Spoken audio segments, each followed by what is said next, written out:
Good morning, wrestling fans. Welcome to PWR Today, Friday. This isn't the Friday franchise. It's PWR Today for July 16th, 2021. The man they call Meathead, Matthew Thomas, who is still our Matthew Thomas to watch in July as well. Good morning, Matthew. Yeah, so the 16th, that means we're officially halfway through July. There's 31 days in July, correct? There are 31 days in July. Yes, there are. You know, I've always been lobbying to have a month with like 32 days. I feel like you got some with like 30. Would you take something away from February? Is that what you would do? Yeah, you know what? February is kind of a strange month anyway, so we can just splice that up even some more. And, maybe condense February to the 14 days, man. It's done right after Valentine's Day, and then you can just kind of divvy the rest of the days up throughout the calendar year. But I think the cool thing is it doesn't necessarily have to be the same way each year. Kind of like February and the leap year thing and this, that, and the other. You can basically, kind of have the days that you take from February rotate. So you want the leap day to go into July? Yeah. Would that not make each year more exciting? When you go into a year, you have absolutely no clue. You know what? Who even knows? You don't even have to do it at the beginning of the year. You can do it like on a month-by-month basis. Good luck with that. Yeah. All right. Because we haven't heard enough out of the insane brain of Matthew Thomas, now tell us who our sponsor is. Oh, no matter what year you're in or what month, I always outfit myself with Collar and Elbow, and you can outfit yourself too with Collar and Elbow over at collarandelbowbrand.com. That's collarandelbowbrand.com. Enter promo code Linda K, LINDAKAY. Save yourself 10%. So we got a couple details to go over. First off, our pal, the kid with the fanny pack, Cal Hero, this week has pulled a Rick Rude. Ask me how. How has Cal pulled a Rick Rude? Do you remember when Rick Rude showed up live on Monday Nitro at the exact same time he was at a taped Monday Night Raw? So, yes, I do, but I thought you were going to tell me that he had actually airbrushed the face of someone's wife on his fanny pack. That may be something he does in 2023, I think. Okay, I can see that. We're going to have to talk to Cal, have him on the program, and see if that's his next feud. But Cal Hero wrestling live on OVW last night at the exact same time he makes his Impact Wrestling debut. Did you see it? Two places at one time. Yes, I did. And Cal, all over your professional wrestling dial last night. Here's the irony of this. He wasn't the only person to do it this week. Never since. It hasn't been since Rick Rude did it, but Kelsey Heather is the first wrestler to appear on AEW and WWE at the same time. Kelsey Heather is one of Lashley's girls, and at the exact same time, live, she was wrestling on AEW Dark. So not only have shows started airing with crowds now, what's happening is it's becoming a common occurrence for people to actually split the space-time continuum and be in two places at one time. They fired so many people, they're cloning them now. Hey, it's technology in 2021. I mean, I understand that we're all watching Loki and we're talking about, multiverse and all this other stuff and, branches in the timeline. But for the love of God, how is it possible? My goodness, that's amazing, and good on Cal for being in two spots at one time last night. So apparently the forbidden door was open for Cal too, because he traveled from AEW and found his way to Impact Wrestling. Wonderful. What a time to be alive. What a time to be alive and a wrestling fan. Let's talk about a little bit more wrestling from WWE. It's a big weekend in WWE. And allegedly there was an all-hands-on-deck meeting earlier yesterday. And what this means is that, hey, we are about to go live. We are about to start going back to business. Apparently there have been a freeze on promotions and raises throughout the entire company. Not just talent, not just workers, independent contractor wrestlers, but office folks as well. So it looks like they have really opened up the books again. They've really opened up the business again. It's time to get back to work. No, absolutely. And tonight, we are going to Have a crowd back again for a Smackdown, and it is definitely it is a brand new era. And I mean, from what we've seen earlier in this week with that hot crowd that AEW had in Texas, yeah, I can't wait. Well, let's talk about Smackdown for tonight. The big show. It is going to be the first one live in front of fans in the WWE universe, excluding WrestleMania, since the pandemic started. Here's the matches they have announced so far. Bianca Belair battling Carmella for the SmackDown Women's title that was pulled from Money in the Bank, placed on to SmackDown Live due to the injury to Bayley. They've also announced Big E, Kevin Owens, King Shinsuke Nakamura, and Seth Rollins. You know, they have not settled on a name for Shinsuke Nakamura as King yet. It was King Nakamura, or Shinsuke Kingamura. I mean, they still have not settled on an official name. And then finally, the one just announced, Edge and the Mysterio family to throw down with Roman Reigns and the Usos in a 6-man tag. Do you think Edge is actually like a long lost member of the Mysterio family? Wait, do you think that like he's like the man, he's kind of like who was Richie Cunningham's brother that went away to college and never came back? That's Edge and Chuck Cunningham. He's Chuck Cunningham with the Mysterios. He's Chuck Mysterio. Yeah. I think it's a fit. Okay. Your thoughts on what we're going to see tonight before we get into Money in the Bank for this Sunday?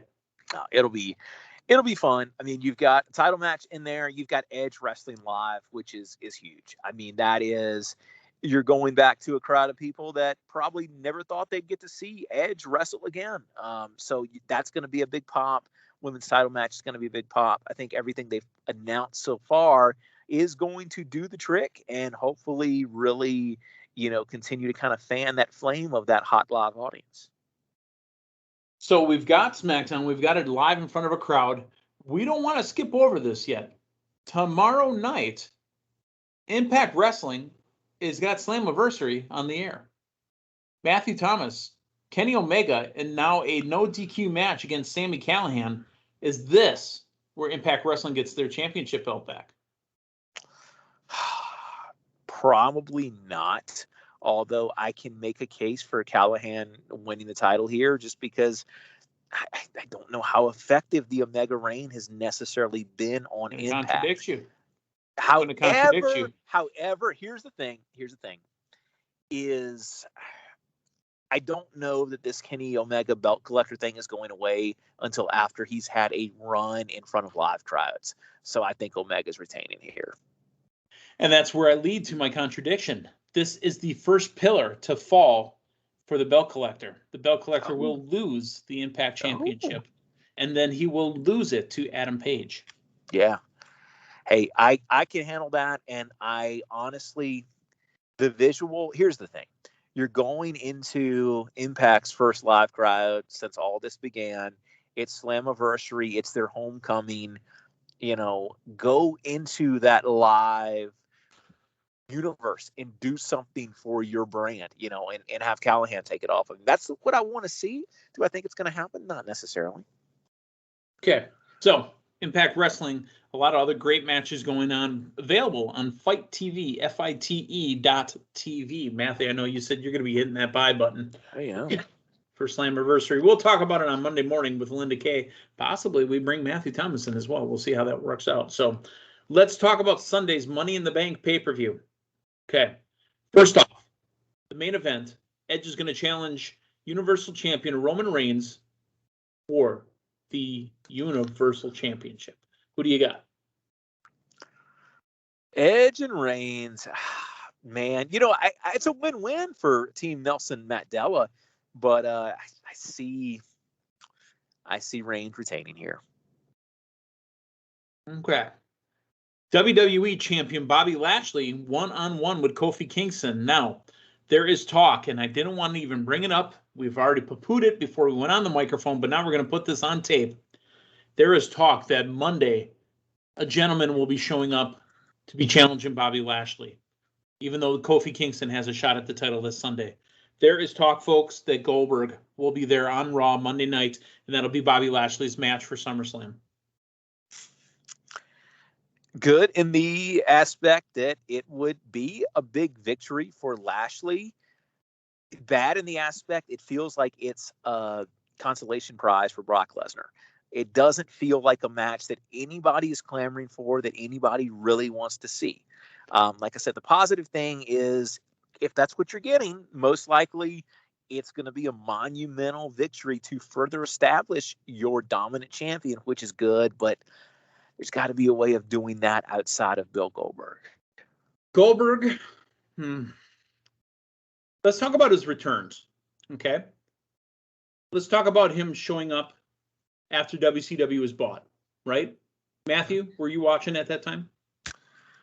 No, I had lapsed at that point. I loved that run. He went after Rock. That was a big match. He went after Jericho. That was a match. He even wore the belt for a while. But then it ended with the Goldberg-Brock Lesnar match that Stone Cold refereed at WrestleMania 20, where they booed him out of the building. Let's talk about the return of Goldberg to the Hall of Fame.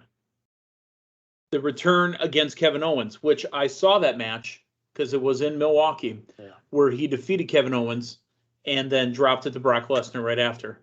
He also beat Brock Lesnar at Survivor Series, and he beat Brock Lesnar, I believe it was at the Royal Rumble, if I'm not mistaken.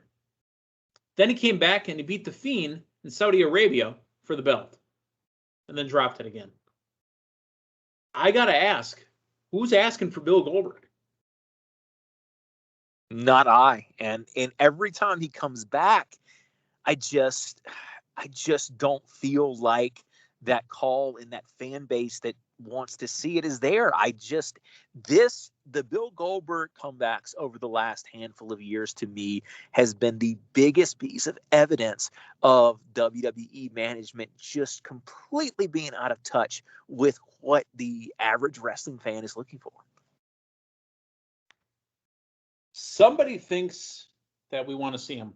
The company thinks that we want to see him. They think he's a marketable name. Bill's willing to work for money and do the job. I mean, this is nothing against the man. But honestly, the only way this would work is if he were a heel. And Bill Goldberg cannot be a heel.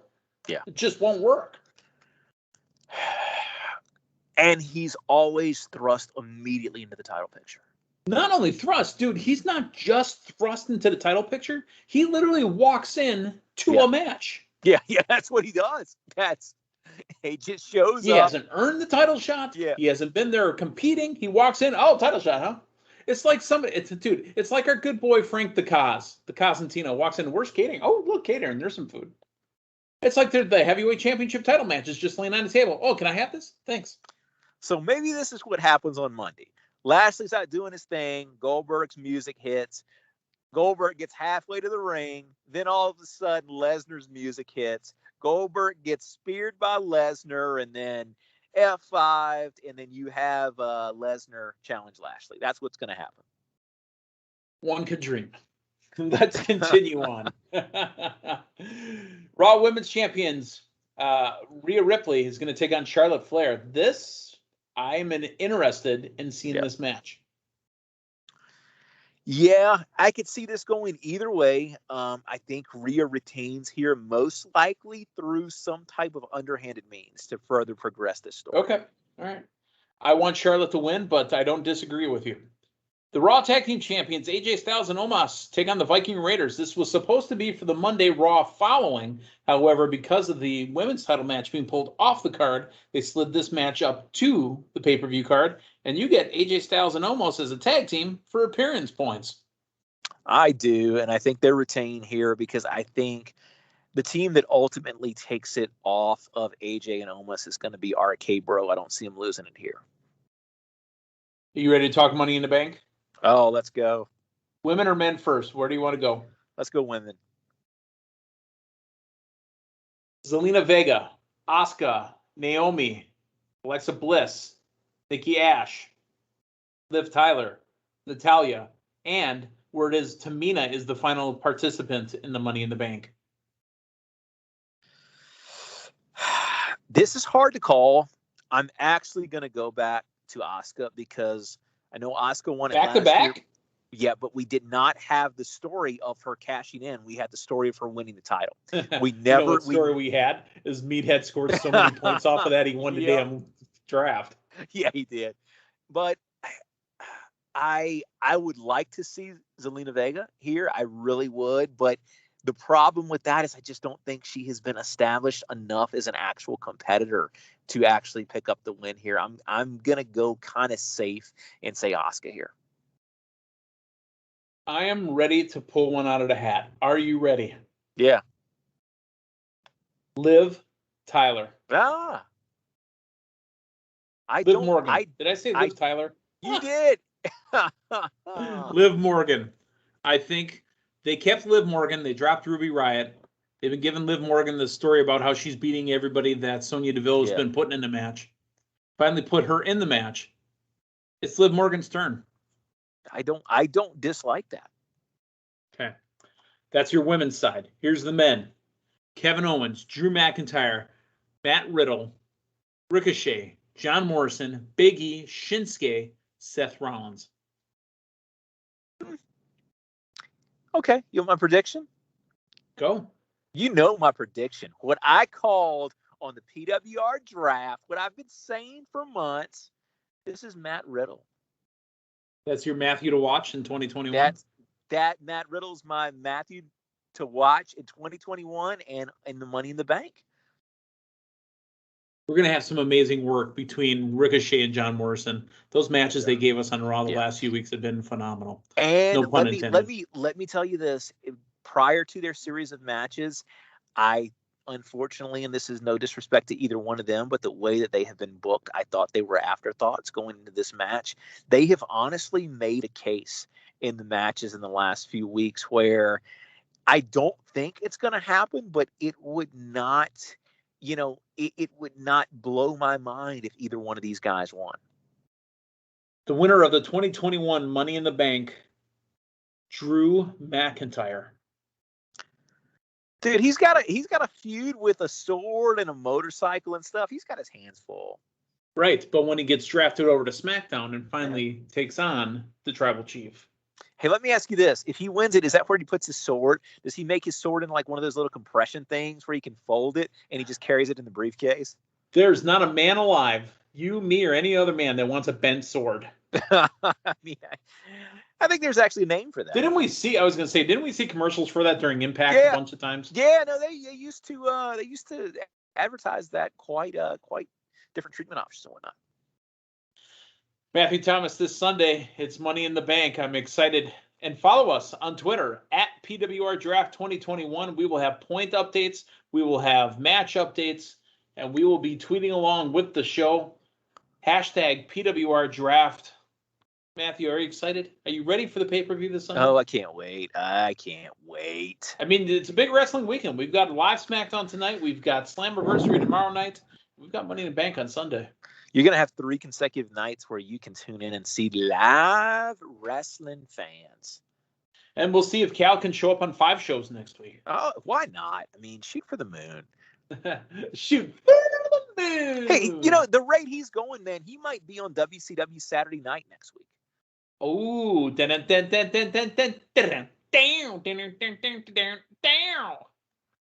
WCW Wrestling brought to you by 1-800-COLLECT. Wasn't that the one David Arquette was pushing for a while? I think so. Yeah, I think so. It was either 1-800-COLLECT or 1010-COLLECT, or it was a calling card scam that was going on for about 5 years back then. Everybody needs a good calling card scam. Yeah, and then The Office did an episode on that later. So, what a great week. It's been an amazing week. We have had lots of stuff going on. I cannot wait to talk again Monday morning with Linda Kay. Matthew, again, you might have to jump in. We'll talk over the weekend. Yeah. You might have to give us the rundown on Slammiversary. You're going to be our Impact guy. And kind of let us know, because we're going to be live at Dickies Arena in Fort Worth, Texas, Sunday night with Money in the Bank on the Peacock. Fantastic. Special Impact correspondence. That could be like Lee Marshall calling him from the road. Stagger Lee with a really bad Bobby Heenan joke, and that's it. Yeah. And I might have to distort my phone reception, too, to make it sound more on the roadish. More on the roadish 90s. As long as you say, they're great. You know it. For Stagger Matthew on the man they call Meathead, hey, thanks for stopping by. We'll talk to you Monday morning. So long, everyone.